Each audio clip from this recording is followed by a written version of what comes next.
about Gunsmith Cats, the OAV from the mid-90s.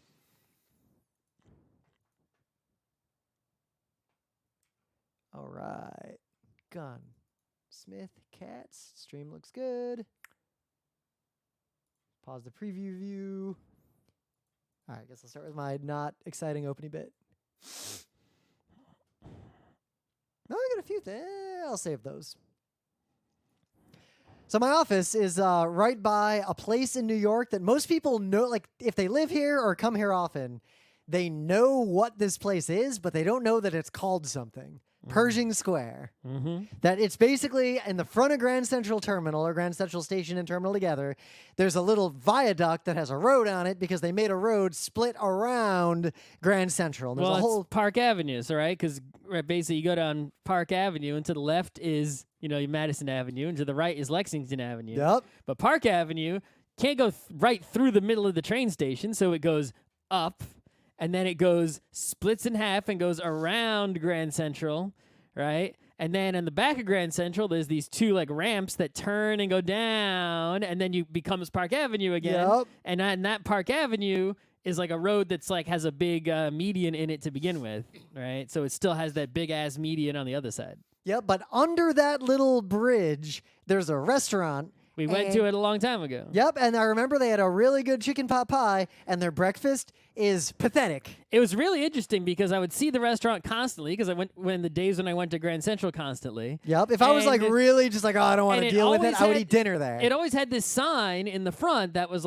best breakfast. Oh my God. And I ate the breakfast once and I was not impressed. It was diner or less, and it was more money than diner. But I would rather eat at a Denny's than eat there for breakfast. But the dinner that I've had there a few times, but not in many, many years. So who knows what's changed. Yeah. But I had dinner there maybe a handful of times many years ago just because convenience. And the dinner, while not interesting, it was perfectly normal dishes of, just restaurant whatever. Yep. But they were quite good. It was very flavorful chicken and a nice potato. And, it was boring food, but high quality boring food at not too much overpriced considering it's right there in front of Grand Central. Yep. But at a a restaurant. Whatever. To picture this, it's basically built into the bottom of this bridge. Yeah, so on top of the restaurant is a road. Right? Yep. And on the left and right sides are roads that you can't really drive on because they're they turned them into pedestrian only zone kinda. Yeah, so that's what I'm getting at. And right in front of the restaurant is 42nd Street, and if you just go out of the restaurant and just cross the road, there's the entrance to Grand Central. So for a long time, Pershing Square is the name of the square. Yeah. But it's also the name of the restaurant. Yeah, and there's a little old sign there, but basically this area was really kind of run down, the bridge and the sidewalk and the streets that weren't on top of the bridge were all just really run down and beat up. Well, and they've been polishing it slowly over the years. Well, that's it. So a while ago, over a year ago, they blocked it all off and they started doing a big reconstruction project. And they actually only recently removed all those fences. Now it's just open again. And there's a big pedestrian plaza there. And now there's kind of in Times Square, they got all those tables in what used to be the street. Yep. They got that same thing going on here. And now there's outdoor seating for that restaurant in that area and public seating that's not tied to the restaurant also there. So I've been eating lunch outside at these tables. It's real nice. But something interesting happened. The restaurant harassed you? Oh no, restaurant doesn't care. It's, Oh, it's okay. public land I was gonna say, but restaurants do that, right? Yeah, but they don't. They know better. Okay. And also, right next to that in 120 Park, the whole lobby of that building is technically public space. Yep. So you'll see people playing board games in there. I know that one. Yep. There's a whole bunch of public spaces there now, and it's a pretty good place to hang out. But when they opened this area, it is technically designated as a park. And what that means is that in New York City, you cannot smoke in any park. That's right. No exceptions. The cops will bother you if you You smoke. can smoke on the sidewalk. You can smoke in your own car that you own. You can smoke in your place of residence if you own it. But in my apartment building has a no smoking rule. You can't. But Yep. if you own a house, no one's gonna stop from smoking in your own house, right? Yep, unless you own a house that's too close to someone else's house and you smoke too much. Maybe and the smell point comes is- over, nuisance. Right. You can also smoke in certain cigar shops have smoking zones. Yep. Right. Stuff like that. But you can't smoke in a place of business. You can't smoke in a park. You can't smoke in like, your apartment that you rent that has a no smoking rule. You can, you can't smoke at work. And it's worked in the sense that I You can't encounter smoke people within a certain number of feet of an entrance to a building. You sort of have to walk away from the building entrance to somewhere else that's not near any building entrances. Yep, and it's to the point that in New York City, like, the rare times I run into someone smoking, it's so obvious. Like, I 99% of the like, time, it's somebody walking on the sidewalk while smoking, which Yep. is pretty much the only place you can. So, And I'm walking behind him and have to run past him. So something interesting happened because Pershing Square, the two sides of the bridge, the restaurant and the bridge are in the middle. One side now is a big park with tables, meaning no one can smoke there. And the other side of it is the city bike dock. The other side of it is not actually a park, it's just a pedestrian throughway. Everyone who smokes anywhere in that area, the area with the city bike docks is the only place that you can actually legally smoke. So there are a ton of really sad looking people smoking there, sitting on the city bikes every day. They're just sitting on the city bikes smoking. And there's one dude, and I see him every day, and I know which dude it is. He's smoking weed there every day. All right. Smoke It's- weed. yeah. Smoke weed every day. Smoke weed, just don't smoke cigarettes. Smoke weed every day. Yeah. I was going to make the show, and then I got high. So you got any news? I do have a news. So, there have been various attempts over the years to make more, Warner Brothers, Looney Tunes, Porky Pig, Bugs Bunny cartoons. Mixed right? success. Like there was a recent one that was basically just Seinfeld. You could even count things like, Tiny Toons, like Big Success, Yeah. right? And other ones, not so much, right? Like the Seinfeld one. Right. But now, there is a much more recent one, like literally just now, and it seems like they're going to make a ton of them, and they're going to basically allow the animators to sort of go like full controls. Like the team that works on one is going to like write it, direct it, animate it, like so you'll get a lot of, authorship and people putting their personal style and flair on the episodes. Similar to when Adventure Time would have guest animators, they'd be like, yeah, do whatever the hell you want. Make it awesome. So they're apparently have already made a bunch and are going to make a bunch more and distribute them like on all the places that they can distribute them. And there's one on YouTube already. I didn't watch the whole thing. It was pretty good. But what I've seen of it, it's basically old school. Like, it's the real deal. Like, yeah, they just made more of those from the olden days, but it's the new days. I've said this repeatedly because we've talked about all these shows like She-Ra, which is okay. It's a children's show, or BoJack, all these different... there's a lot of animation happening right now. Dragon Prince. And we're entering like this new golden era of animation. We're already in it, and I think it's just still continuing to grow. But right now, we're in an era where there are new good Mickey Mouse shorts and now new good Bugs Bunny shorts. Yeah. I mean, I think, on the one hand, it's nice to see people doing something, new and different, right? We don't need to just repeat the same thing over and over again forever, right? We like to see new things, original works, right? And... when people do retread a lot of old things, though, they try to put a spin on it, and that can be hit or miss. And the thing is, oftentimes, I think usually it's miss, right? Yeah. And there are a lot of times, and where it's like, hey, there was a thing that was good, and we don't want to just repeat that good thing forever because that's tired and boring. But if you change it, you change the thing that was good about it. Right, but we didn't get enough of that good thing, right? Like I always say... Metroidvanias? Right, just make another fucking Super Metroid, the same exact fucking kind of thing. It could be Super Nintendo quality, just bigger. No, just How take hard is this? Take Symphony of the Night as is, and now after you beat the Upside Down Castle, Sideways Castle. 4D castle. Just more castle. Right, it's like... you can just do the same, it's like, yeah, that was great, and I see that you're doing something else, which could also be great, but we didn't get enough of that great thing you did. Just do it like one or two more times. Don't go nuts. Don't make like 10 Super Metroids, then we're going to go to sleep, right? Yeah, like Mega Man 8, 9, 10, 11. Yeah, it's like Mega Man 10, good job. 11, it's like, all right, it's like, come on. I feel like 11 was better than 10. The point and is, 9. we don't need that many more NES-style Mega Mans. Yeah. We got, one or two was fine. You're right, they're starting to go overboard making too many, right? But we do need another Super Metroid, and we do need some more Looney Tunes, especially because a lot of the old Looney Tunes are racist, sexist, inappropriate, or whatever, and Yep. probably shouldn't be watched anymore, right? There's only a handful of them that are, still worthy and hold the test of time. Best I and can such. tell, just based on watching a few again recently, the Yosemite Sam ones are by and large fine. Yes. Partly because It's Yosemite just, Sam, it's just a pirate dude. pirate dude, Yosemite Sam is a very accurate representation of rural America. It's just an angry pirate dude. Angry gun-toting dude. Or whatever he is in the episode, cowboy or whatever. He'd be on Twitter with his 2A hashtag. Yeah. But no, I think these are really good, and I look forward to watching them. And if they're as good as the one I just saw, but they're not all just the same as the one I just saw, I feel like we're going to be in really good shape. Yeah.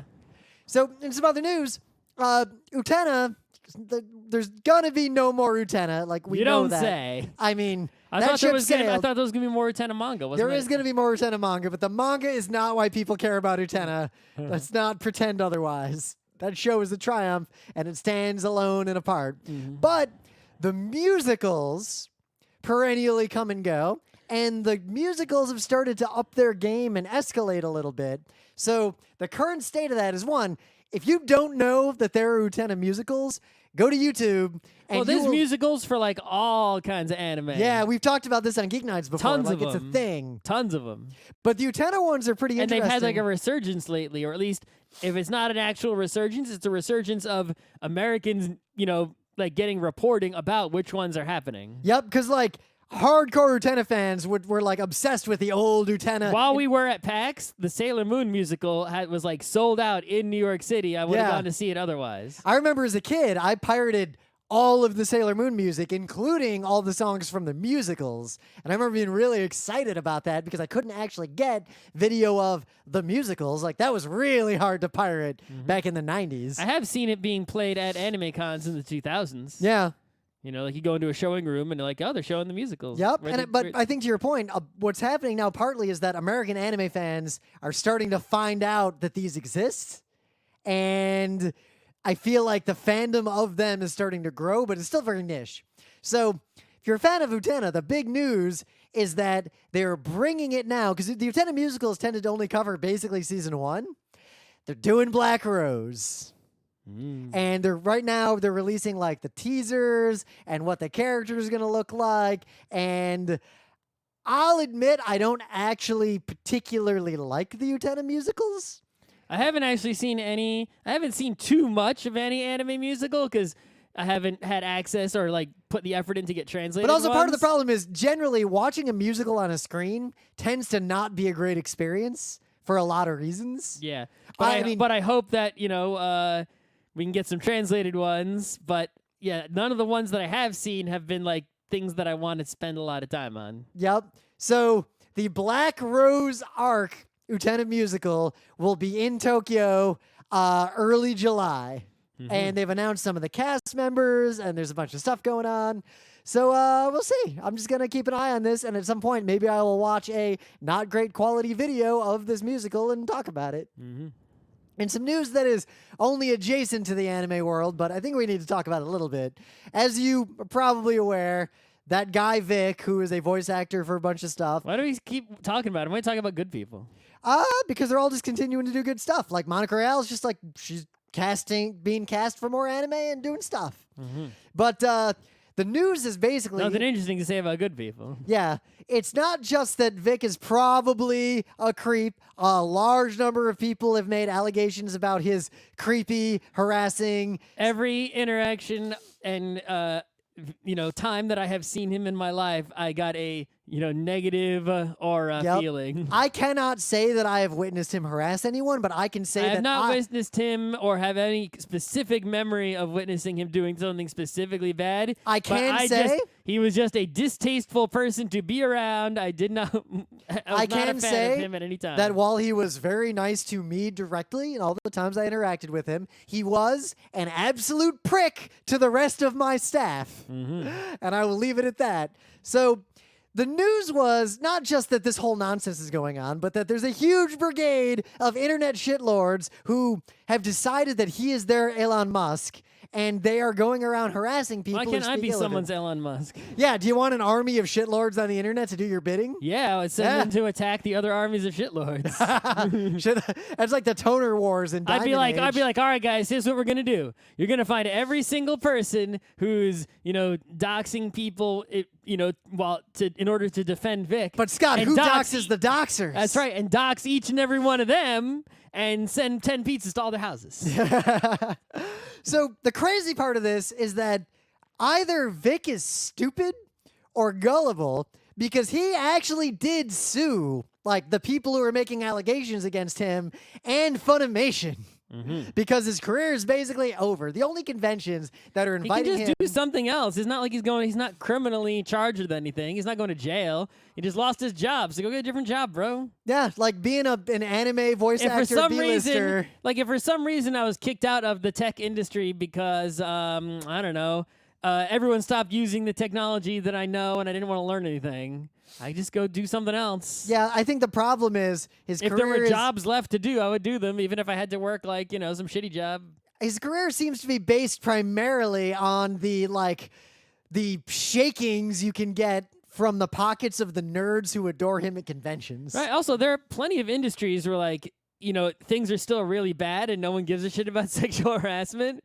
And if you're a sexual harasser, you can just go work in one of those really old school industries where everyone's still a scumbag until we've weeded out those scumbags as well. Yep, but in the voice acting world, not like what, you're going to be a video game voice actor or an anime voice actor? Because that's basically the horizon you've got if you're a voice acting B-lister. Like, what other industry needs voice acting? You could do jobber jobs for an ad agency. That does not pay a lot. Like, that pays a per diem. Like, here's $400, read these lines. Yep. Krusty the Clown style. I'm sure Vic opened up a thing that was like, send me money and I'll do whatever, right? Like the other people do. I'm Yeah, sure like John St. John. John St. John was like the king of taking advantage of that in the correct way. But the point is, I'm sure he would make a lot of money if he did that. So basically, dude sued Funimation over all this. Funimation, which is now owned by Sony and has deep pockets. Yeah, right? If I remember correctly. He also sued a bunch of individual people, and it's pretty crazy that this is happening. He probably got some cuckoo bananas lawyer. Just yeah, he there was had. like a GoFundMe and all this nonsense. So the best Twitter thread I saw was someone who said, to paraphrase, as a lawyer, I believe that what's about to happen is that Vic is going to learn what happens during Discovery. That's right. So Funimation, the news is that they actually finally reacted to this, and they basically said, this ain't happening. That's right. I'm going to link to it. That's the news. All right. So if you are in the anime world and you encounter this mob of shitlords that are harassing people on Twitter because of it, I'm just going to point out that I found a list of the Twitter accounts that are doing this, and I added them to my Twitter block list. So if you happen to subscribe to my Twitter block list, some 6,500 people will be blocked, including most of the people who are in this weird harassment brigade. It's so weird. It's like, Because they're not bots. That's the crazy thing. These are not bots. I would subscribe to your Twitter block list, but for some reason, the way I use Twitter, I never see, despite blocking basically almost nobody. Yep. I never see I almost never see a tweet from anyone that I would block, unless the only way is if I go looking for them. Oh, I see them. But unless I do something like click on one of the president's tweets and look at the replies. Yep. So I basically see no bad tweets to block because I don't follow anyone shitty. I don't reply to anyone shitty. And because I'm a white dude, no one shitty replies to me. Yep. But occasionally I will click on a tweet from Planned Parenthood. And I don't do that. Yeah, but then I see those responses. But also, me and our good friend Adam have a friendly game going on of how many shitty people can we get banned from Twitter. So every now and then, if I get bored, I'll click on an AOC tweet, and I'll just block and report everyone who replies. See, when I see a good tweet like that from a person I know who has haters, I do not click to see the replies of the tweet because I know that there will be nothing useful there. Yep, I basically only do it as a public service to the people who do encounter these harassment brigades. And also because I have gotten a lot more people banned from Twitter than Adam, and I'm winning that race, and I want to stay ahead. Well, I think you spend a lot more time on the internet. Yeah, I do. So one last little news. I love going to TCAF. Emily used to go every year. We didn't go this year because we're saving those vacation days to do a big Japan trip in the fall. But I have a little more regret that I didn't go to TCAF this year because Junji Ito was there. We did some episodes about some Junji Ito works. Junji Ito did a panel recently. A normal panel. Mm-hmm. He also did a panel where he live drew his horrifying art and talked about it. It was basically like now everyone who wants to draw horrifying Junji Ito art, you now have a how-to, which was previously unavailable. Luckily, both of these panels are just on YouTube, on Viz's YouTube so channel. why do you regret not being there? Because you can just fucking see it on YouTube. Yeah, it would have been neat to see this in person because TCAF is a fun event, and I'm glad that sharks with legs. I'll stay as far away from them as possible. yeah, but I guess I'll put it this way: I really like the Penny Arcade Q&A. Like that's one of the highlights of a PAX for me. Probably wouldn't watch it on YouTube. No, There's something about there are being in plenty that of room. Q&As we were not at that we could easily watch on Twitch that we just don't. It's kind of like there are certain sporting events. Like I like hockey. I don't watch every hockey game, but if it's two teams I don't care about, I'm not going to watch it on TV. But if I happen to get tickets to see two teams I don't care about, I will gladly go live and watch that hockey game. Mm-hmm. Like Sabres versus, I don't know, the St. Louis Blues. Like, yeah, whatever. I'll see that in person. As long as it's not Bills Jets football. That was the only sporting event I have ever just said, fuck it, and walked out of. We left before halftime, and we just drove. I don't know if it was before halftime, but it was early. I think we left. Maybe it was halftime. I don't remember. I think we might have left like right around halftime. We definitely just left. Because I remember the moment, because I remember like P was sitting there, and even he was cold. Mm-hmm. And I looked at you, and I was like, should we really need, do we really need to stay for this game? And we all were like, no, we could just leave. Fuck it. Mm-hmm. Mm-hmm. But anyway, it's time for Things of the Day. So our good friend Luke Burridge is a juggler. He is a professional juggler. He is in our forum arguing with all of you, and you should go and argue with him because that's always a good time. But there's been a genre of YouTube video lately that I'm a big fan of where you get an expert in a thing and have them tear apart movie depictions of the thing they're an expert in. Mm-hmm. I like that genre of video. In fact, last night I watched a really, really good one. It was a CIA agent who was the head of disguise for the CIA for a long time. Mm-hmm. And she broke down disguise shit in spy movies. I saw a video yesterday where there was a former Navy SEAL who was he did a video about situational awareness, but as Ooh. only a small portion of the video, he was reacting to stuff in the Bourne Identity.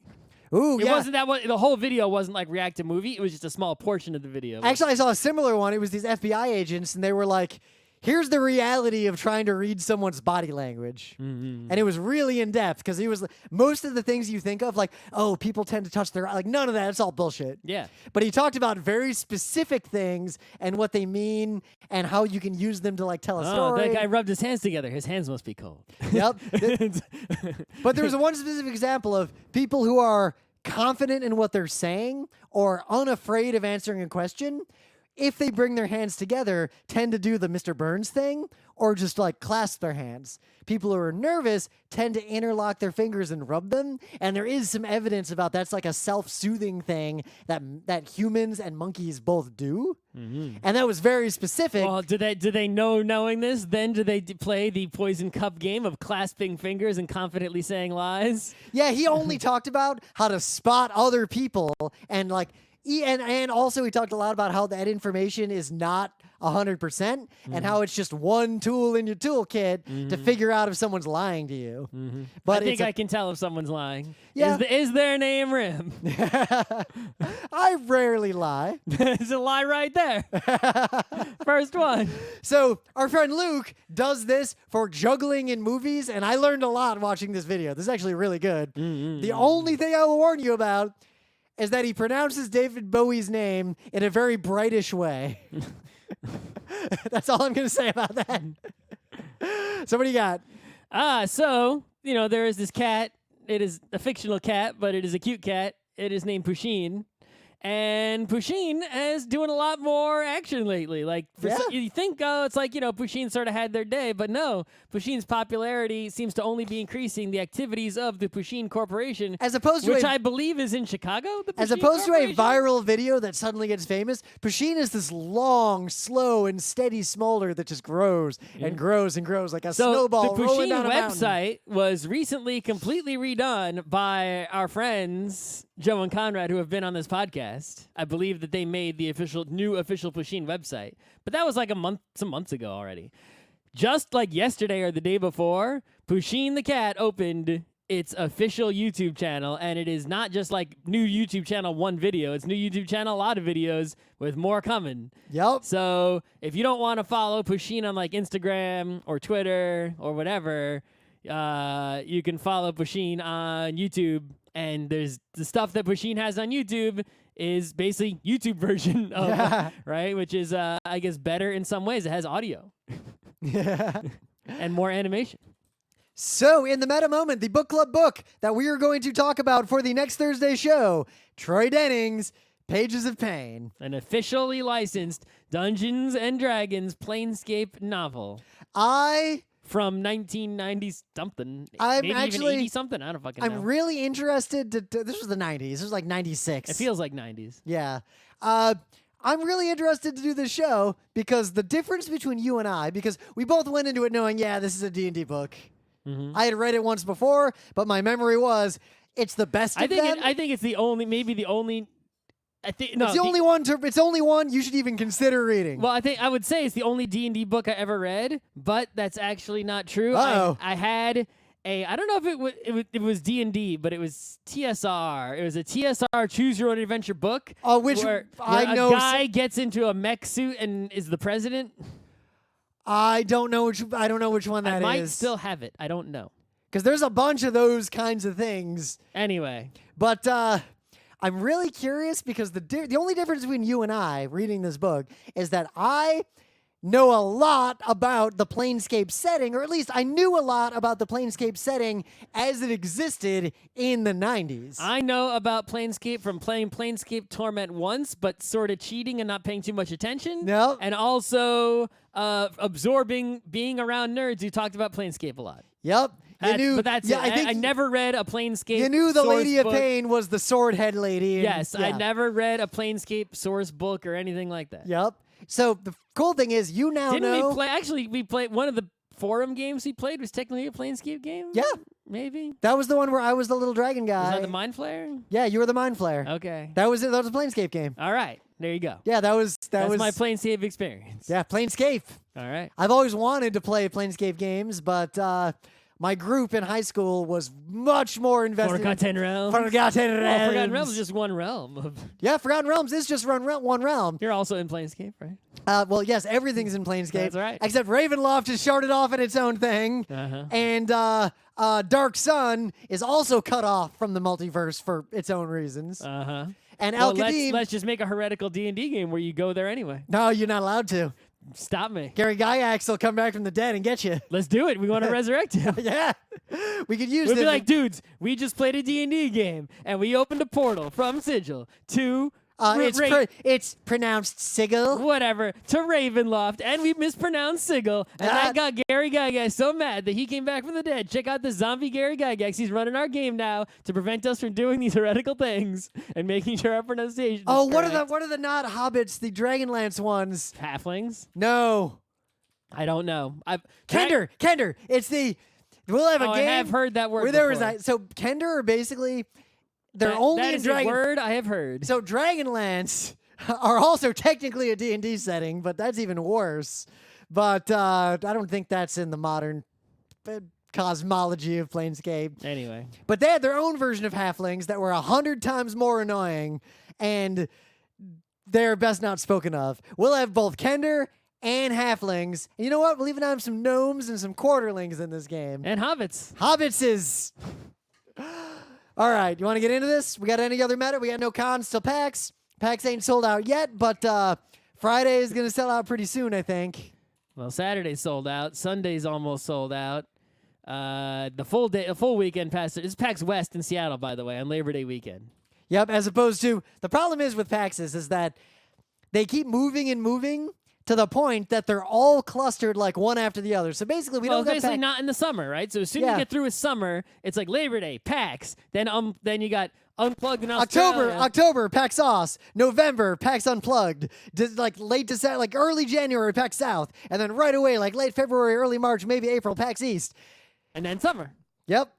It's annoying in one sense in that we used to have this cycle of like write a bunch of panels and then do a PAX, and we have some time to be like, okay, what was good? Let's shift it up. Now I gotta like write all the panels for all the PAXs in like one go and submit them all at the same time. It's getting it's moderate. It's not stressful, but it is annoying. Mm-hmm. But I don't know if I want more PAXs or I just want the existing PAXs to spread out. If there's enough PAXs, I can get them to pay me and quit my job.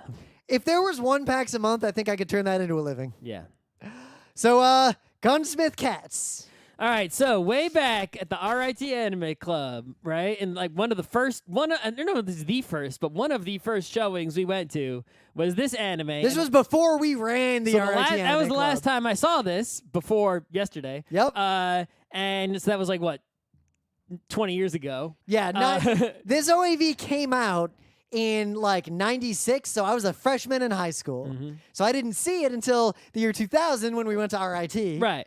And all I remember watching it was there was the girl with guns, the car, the girl with a bunch of grenades, and it was just sort of crazy and ridiculous, and watching it in a big group, it was a lot of fun, and people got real excited. Yep, the crowd went crazy. It was only 3 episodes. People were laughing hysterically at certain parts. Yep, it was only 3 episodes. It's pretty well animated. Like, it had a pretty high production value for, like, the era. Mm-hmm. Like, it looks good. Right. Like, so a lot of that. Much more recently, Dark Horse released all of the manga, Gunsmith Cats and Gunsmith Cats Burst.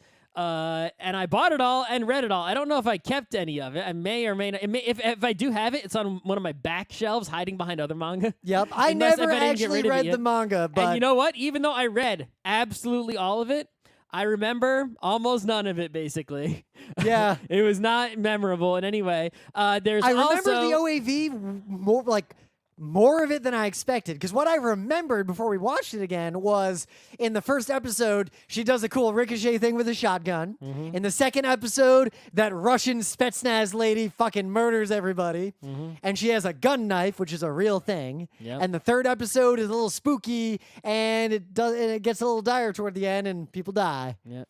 And then I also remembered she had the Shelby Cobra. Right.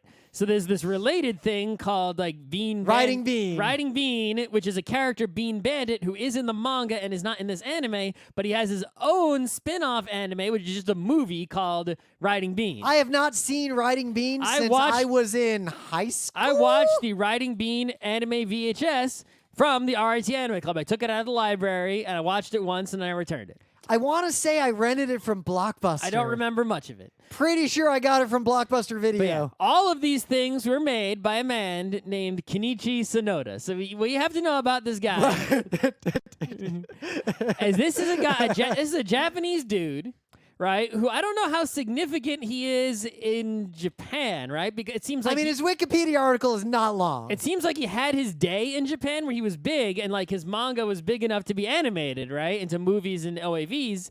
But it seems like he was bigger in America, at least compared to other manga artists. I think partly because Riding Bean and Gunsmith Cats came out at 2 like big inflection points for American anime fandom and got, for the time, pretty wide releases. Well, I think it's also, I know he definitely came to conventions here and made appearances and stuff. I don't know how much. I remember seeing people cosplaying as Raleigh Vincent at early Otakons. Right. But also, this dude, maybe he's part of the reason he was coming to America and doing, and stuff like this, is because this guy's America fanboy. He loves cars. He loves guns. He loves American cars. Yes, and he loves boobs. Yep. And butts and naked ladies, right? And that's the kind of guy he is. And weird, technically she's 30 years old nonsense.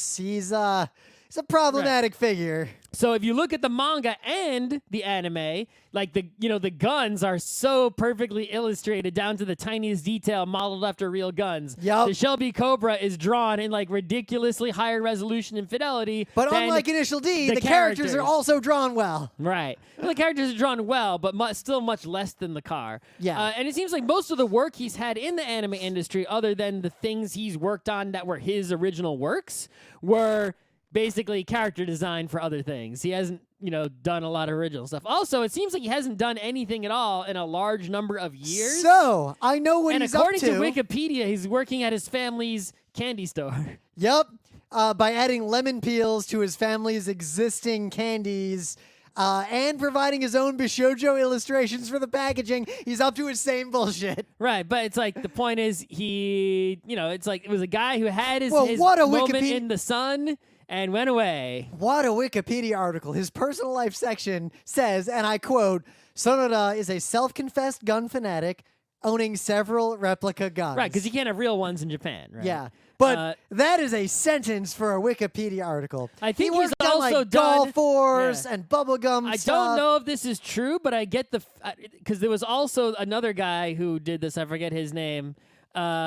But I think he's also done like American comic stuff a little bit, maybe. Anyway. Yeah. But yeah, there are other people who know a lot more about this guy and could probably talk for hours about, what the deal with him is. But you have to know about this dude to understand this work. Right? Now, one thing I would say is we're going to focus on the OAV because That's what I watched yesterday. yes, you do not need to know anything about the Gunsmith Cats universe to watch that OAV. Right. If you read the Gunsmith Cats manga, you will get the full story of Gunsmith Cats. Because it was originally just the Right. Gunsmith Cat. Who are these people? How did they get together? How did they get in this business? What their deal is? That is less interesting than the OAV. Right. You'll also, in the manga, get some really bad stuff, right? So if you don't know the girl, Minnie May, right? Yeah. She is, in the manga, you will learn that she is actually like a teenager, basically. And in the anime, in the first episode, there's a very short scene where like she looks at a photo of a dude longingly, and they don't mention that dude again. In the manga, that dude is her boyfriend. He's there. He's way old, and she's a teenager, and it's totally fucked up. Doesn't she like take drugs to keep herself young? Like, I don't know about that. I don't remember. But There's weird shit with It her. is interesting that the boyfriend's name is Ken, and the guy we just talked about, who's the creator, is Kenichi Sonoda. Oh my writing, God! Yes, May is tiny and young, appearing for her age, having taken growth-stunting drugs in an effort to stay attractive to Ken, the aforementioned guy. She can pass for a child of 10 or 12. Don't read the manga. I read it. Do not read the manga. I don't know if I still have it though. Yeah. But yeah, other than like the creepy facts like that, though, the manga is basically just a lot like these OAVs, only Yep. just more of it. But the beauty of the OAV is that a lot of 90s anime have this dynamic of there's a bunch of characters and you kind of figure out their deal insofar as it matters instantly. And you just have this story with a whole bunch of characters that all play their part. And watching Gunsmith Cats again really reminded me, it's not the best anime, it's got a lot of flaws, but it reminded me of all the things I really liked about these 90s OAVs. Like, I mean, this OAV, even though it's 3 episodes, it's actually just a movie. It's not a movie like, top tier movie when you think of like, anime movies, but it is 90 minutes of animation with one contiguous story that just happens to be chopped up into 3 acts with an opener and a closer between separating the acts. If the you just opener is edited- basically the Cowboy Bebop opener. Or the Cowboy Bebop opener is the Gunsmith Cats opener. It's jazz music with colors and panning and, But anyway, three chromatic guns. If you cut out the openers and closers and pasted all 3 of these together, it would be a movie. Yep. Like a made-for-TV movie quality level, right? Not like a, cinema movie quality movie. So what is this movie? It is basically, we're in the city of Chicago, and there are these 2 women who run a gun shop. Yep.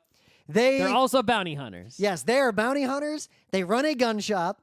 The gun shop is perfectly legal and like regulated gun stuff. Like their customers are cops because that's just how it is. But they also have a large collection of extremely illegal firearms to support their bounty hunting. Right. Well, also because, she's a because- gun nut because the author is a gun nut. Yeah, the main character is a hyper competent gun nut who knows her shit. She's Also a a car nut. Yep. Private investigator, drives a Shelby Cobra. If you don't know what a Shelby Cobra is, it's a very rare and special car. It's a very American muscle car. Yep. There aren't many of them. There's enough.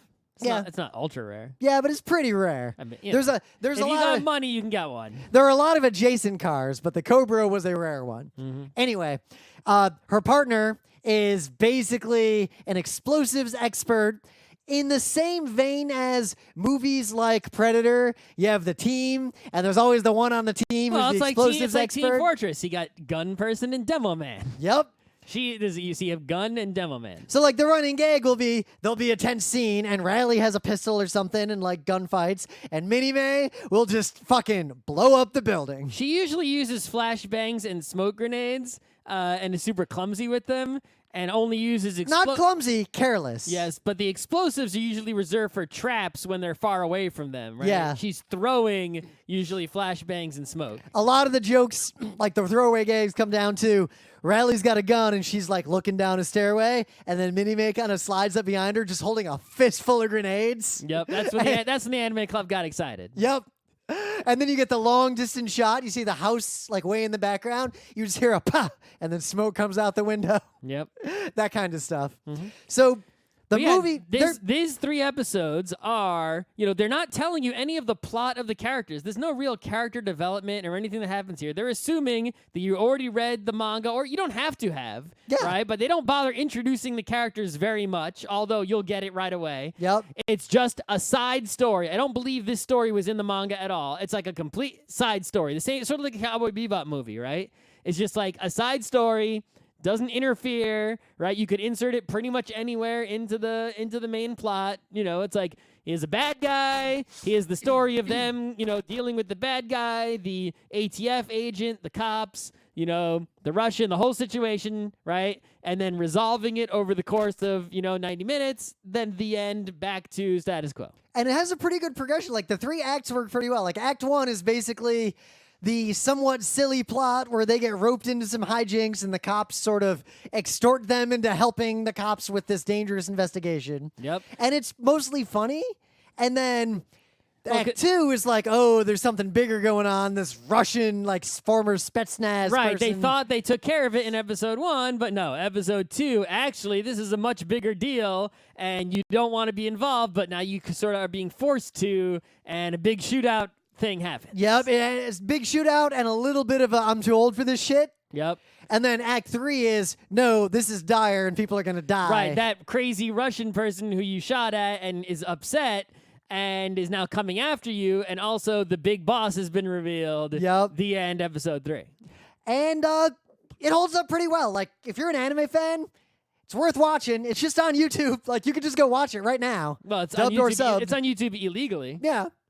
But yeah, the things, that are positive about it, if you really like illustrations of guns and cars. Yep. But, there's also Parts of the gunfighting. there are also lots of scenes where there are just excuses for characters to have a lot less clothes on than otherwise. But what's funny, and like Dave Riley said this a bunch of times in the past, but it's almost wholesome compared to what that kind of fan service is in the modern era. That's true. Also, some of the scenes, right? For example, it's like these 2 girls living together in a house, right? So for them to be like sitting in the kitchen table wearing only their underwear talking is like, I feel like normal. That's how I live my life. Right. It's like that seems normal, and they're just illustrating it. They're just happen to have stereotypically sexy bodies or whatever, wearing sexy underwear. But like But the scene that's most egregious is in episode 2, where the bad guy attacks by using the warehouse crane hook. Yep. it- I was gonna bring that up. And it happens. A giant hook is swinging at this woman, right? And it the just main rips her character, bra. and it just so happens to tear her shirt open right down the middle, and tear her bra open right down the middle. 90s anime, ladies and gentlemen. It's Try like, the veal. and it's a giant hook. It's not like some, it's like, really? It's not like a sword slash cutting the shirt open. But the other, like the good positive aspect, a neat thing about it, is that it's set in Chicago, and they did their research. It is like, Well, because this guy is a fanboy of guns, cars, America, boobs, well, crime. He's like, yeah, Chicago. so the anime was adapted by Takeshi Mori, who, according to this article, didn't know anything about guns at all. Nope. But knew a lot about cars. Mm. So they actually took some of the production crew to go to Chicago to scout locations, to get backgrounds, to do research. They actually visited gun shops, and they went to a police academy and got firearms training. Mm-hmm. And then they used that to make the anime. Trying hard. Yep. And they actually went so far as to get a Shelby Cobra GT500 and record the sound effects for the anime. Oh, so they didn't buy the car. They just found Yeah. someone who let them listen to it. Yeah, and they got the sound effects and made it legit. I was going to say. And it's funny because half the gunplay is very noir, like goons just fall over instantly dead. You don't see a lot of blood or any blood. But then a few moments are much more realistic about the guns. Like, it's a weird thing to point out, but ricochets are hyper realistic for some reason. But the noir stuff is just John Wick style, 100 Russians die. The gunfights are really fun, though. Like, they're more interesting than most of the noir gunfights, I would say, after episode 4 of Noir. But yeah, if you want a nostalgia trip back to 90s anime, if you don't mind some of the negative parts of 90s anime. If you want to see, like, in a really tight example of what popular 90s anime was like, this is the shortest path to experiencing that. And if you can also learn about this Kenichi Sonoda guy who was important / infamous in a time and a place in this really narrow, it's like a really big fish in this tiny pond for a period of time. Yep. You know, I guess will be remembered by some anime nerds, and then, you know, it feels like will be forgotten at some point. Every now and then, some nerds like us will do a panel at a random anime convention talking about, so, you ever heard of this guy? Let's talk about this guy none of you have heard of. Yep.